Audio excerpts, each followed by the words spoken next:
So next we can take a look at Randy Pitchford. Yeah, tell me more about him. Eric, I would guess you don't know what happened to that guy. I would guess you haven't hit puberty yet. Eric? I don't know who Randy Pitchford is. I do. All right. Not the best guy. So you're correct again. This is very interesting. So Randy Pitchford is the CEO of Gearbox, and he's currently they just made Borderlands 3.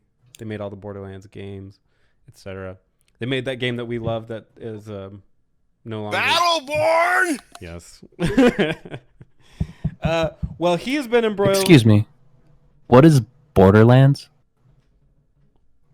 It's an edgelord game about people shooting in a different universe. Do you really think it's an edgelord game? Yeah. You It was joking? good in that game. Do you really think it's edgelord? Yeah. What's edgelord about it? It's more like a fucking meme cannon. Yeah. Yeah, it's a better way of doing it. Spencer sucked at explaining. So this happened a while ago, but and I'm reading it from Business Insider. A lawsuit accusing him of withholding a $12 million bonus from employees and engaging in lewd behavior has been dismissed by Dallas County Court. Let me get this. Please continue. I'll chime in when you're done. Yeah, if you're asking for, let me get it straight. I'm going to keep talking, so I'm going to help you with that. The allegations came from a countersuit filed by Gearbox's former general counsel Wade Callender earlier this year. Gearbox had sued Callender first, accusing him of misusing company funds for personal expenses. Pitchford and Callender were childhood friends, but their friendship deteriorated over the last 2 years. The dismissal statement said both sides of the case had corrected their misunderstandings and apologies were exchanged. So this gets very, very interesting. All right. In his countersuit, Callender claimed Pitchford pocketed a $12 million bonus from publisher Take-Two Interactive that was intended to fund development of Gearbox's blockbuster game Borderlands 2. The suit also claimed that Pitchford had hosted parties at his home where adult men exposed themselves to minors and alleged Pitchford left a USB drive with confidential company materials and pornographic material with a young model at a medieval times dinner and tournament restaurant. Better bring my USB to medieval times. Oh, you Wait, God, you is can't this make this alleged up. or is this confirmed? This is alleged, and they dropped it. So, but they're not allowed to speak on the details, so it's kind of weird. In an interview, Pitchford said he did leave a drive. Can we just say that I love that there's a man out there that carries a USB drive of porn wherever he goes. And he left it at a medieval times restaurant. I think it's funnier someone actually interviewed him and they go, "Did you have this tape?" And he goes, "I did have it. I did, but it wasn't porn. But I brought it." Oh no, he says it's porn.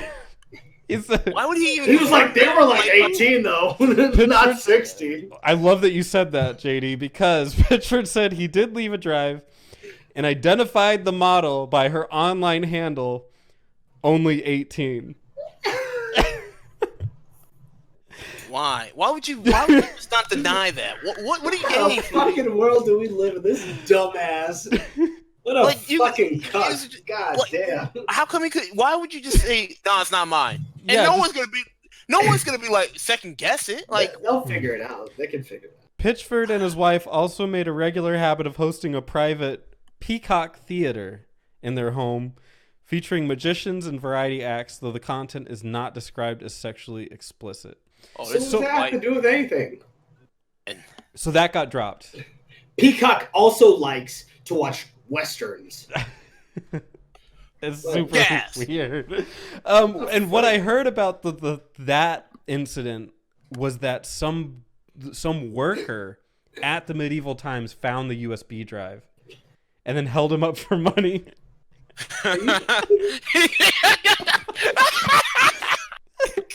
Because is this Val's USB no, drive? let me get this one. He's just shaking it at him like, I got you. You drive Pitchford.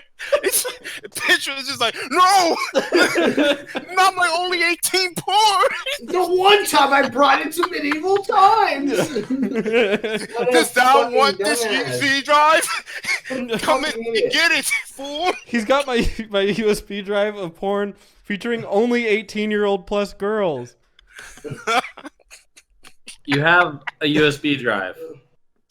You set it down on the table with no other computers or laptops to be using it with. Why is it there? Right. It was a good night at medieval times. So it actually, if I remember the story correctly, it gets even a little bit worse. Here's how negligent he was. That USB drive also contained code for Borderlands. So it was like, it had both Borderlands code on it and pornography. And he brought it to medieval times. Files? Yeah, right? What are the chances that... BL3. Watch. We're gonna play Borderlands 3 at some point, and then there's gonna be just a splice of porn somehow in there. And we're gonna be like, what the fuck was that? JD, we gotta get to the end of this game. All my efforts are now focused on Borderlands 3. That's the real vault. Yeah. That's the real end game.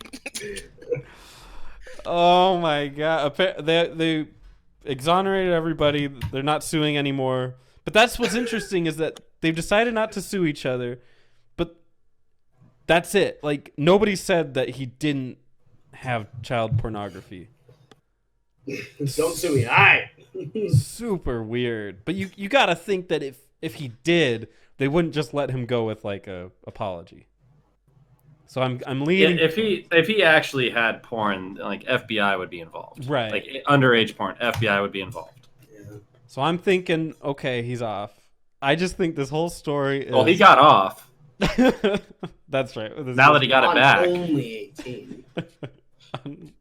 Only 18. Yeah. Gee, I just think that story is so weird. It's just the most bizarre thing. Everything about Randy Pitchford is fucking weird, man. Have you heard him sing a stupid song about like diversity or whatever? I heard it. I heard of it. No, I never heard it. Do not put it on. Yeah, it's super cringy. It's horrible. That guy's weird. I wish he didn't make Borderlands 3. I wish somebody else was in charge of that. You heard about the whole maybe it was the dude from Medieval Times. What was that, Rosie? You heard about the Troy Baker thing with it, right? Yeah, he didn't want to reprise his role because he wouldn't. Was it union or what was it? Yeah, they wouldn't go with a union. But no, but you hear like the quote on it though, like this, like. No, what's the quote? Do I gotta look for it while Rosie fell off the face of the earth? Rosie died. Look it up. All right, I guess I gotta look it up. Who did you say? Troy Baker? Troy Baker. Troy Baker, Borderlands. Union. 3. Y-U-N. Troy Baker turned down Borderlands 3 because Gearbox wouldn't go union. And without getting too deep into the weeds of that, we had long conversations about this. We always knew going into it that this was going to be the thing. They were going to take these characters and put them from the Tales series, yada, yada, yada. I don't see anything too crazy. I didn't either when I saw the article. I was just like, all right, well, they found someone to do it cheaper. That's not unionized, I guess, in that sense. There was a certain like pay that he's like owed and certain privileges that he's owed, but we don't know the specifics on it. More or less, it's just a broad generalization. He's owed this, he's owed that kind of thing. But like, what? Without a baseline, you really can't say anything. You really can't say, "Oh fuck," Gearbox, because we don't know if he was charging up the ass. You can't say, Gearbox did the right thing because we don't know if he was offering him a deal. Like, you just don't know. Yeah. So unless Rosie's seen something that I haven't, we'll have to move on Maybe Rosie will get back. Yeah. Maybe he won't. Maybe his toaster officially died.